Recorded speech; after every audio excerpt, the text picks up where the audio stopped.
আজ আবার কোথায় মেয়ে দেখতে যাবি? মধুপুর। সারা জীবন এভাবে মেয়ে দেখি বেড়াবি না বিয়ে শাদী করবি? মেয়ে পছন্দ না হলে কি করে করবো? বুড়ি, তোমার নাম কি? প্রিয়া খাতুন। আহারে, যেমন নাম তেমন দেখতে। বিজু ভাই, মেয়ে তোমার পছন্দ হয়েছে তো? মাশাআল্লাহ, মেয়ে আমার খুব পছন্দ। রোহন ভাই, তুমি কি বলছো? আমার কোনো আপত্তি নাই। তাহলে মৌলানা সাহেবকে ডেকে আনি। না না, কাউকে টাকার দরকার নাই, যত বিষয় আমি তো পড়াই। তাহলে তো ভালোই হলো। সত্যি আমি খুব ভাগ্যবান। কেন?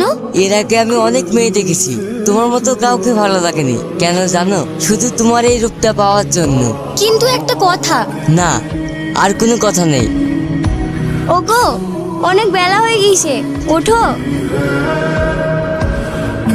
কে গো? আমাকে তুমি চিনতে পারছো না? আমি তোমার বউ। মা! কি রে, কি হলো?